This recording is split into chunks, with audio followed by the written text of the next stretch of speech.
making this event happen. Please give them a big welcome again.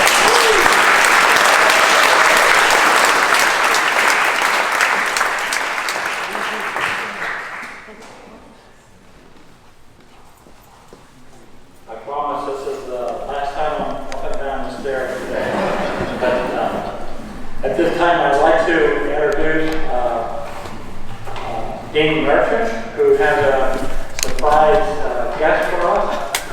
I'm sure you're all related to the timing of this and when this person was around for the incident. So, Dean,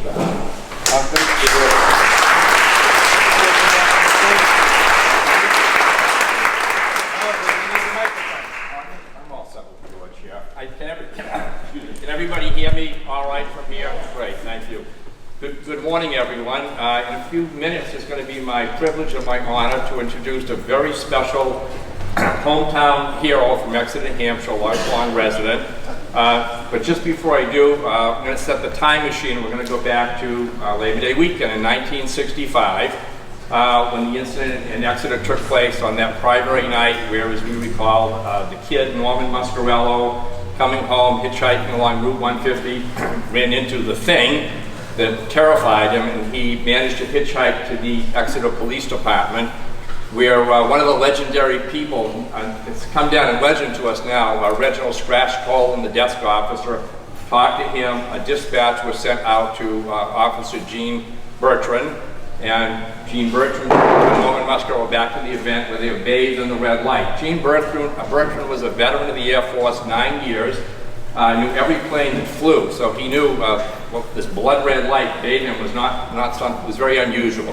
David Hunt also arrived, and from there, in that period, Labor Day weekend, things moved up to Kecksburg, Pennsylvania, of a big sighting, into the spring Michigan hearings. They were very dramatic, and the first UFO congressional hearings was called for in that spring of 1965 by none other than Gerald Ford, a young congressman from Michigan, later become president. In those 1966 hearings, the centerpiece of those hearings was Raymond Fowler, the NICAP investigators' reports from the incident in Exeter, and they became the centerpiece written into the congressional records.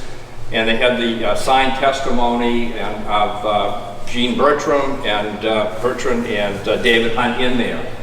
But meanwhile, the Air Force poo-pooed which these police officers were saying, and said it was a refueling operation, Operation Big Bat Blast Poco, which had taken place at a completely different time frame. Skeptics have used that to try to debunk Exeter.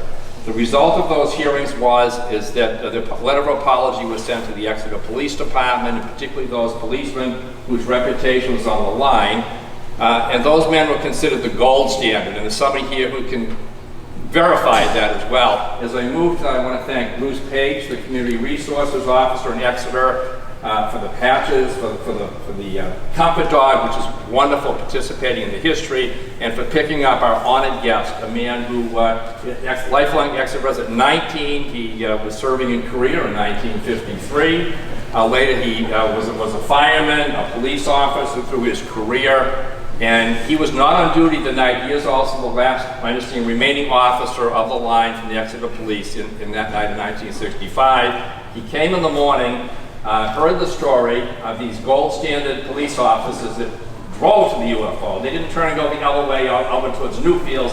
They drove to Kensington to see those right up front, and can attest to how wonderful these gentlemen were. So today really is kind of a time to honor the policemen who were serving them, the policemen in town today, but most especially a wonderful man, Mr. George Dufour, and his wife Judy, who are able to be with us today. And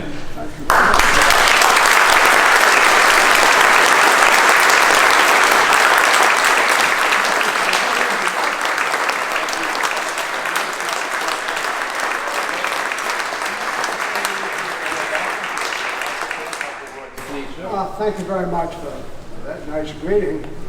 I will say that I wish David, Gene, and Norman Muscarello were here. They would be ecstatic, really, because they went through a lot of doubts even from Exeter people, which I was very disappointed with. There were 3 Exeter boys that born here. Most of the people in town knew them.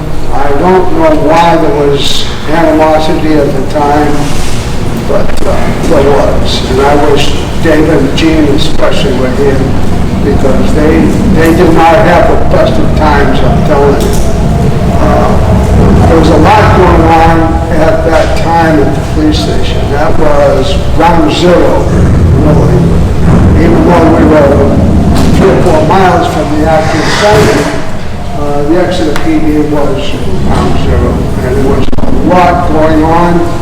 It was interesting up to a point, but after a while, it just got old.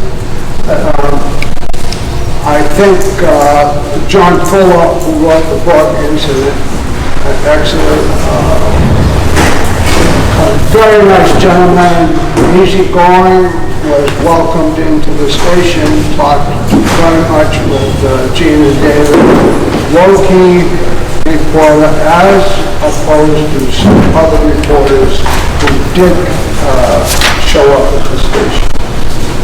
So you know most of the story anyway. I thank you again for everything. And I do want to correct one thing.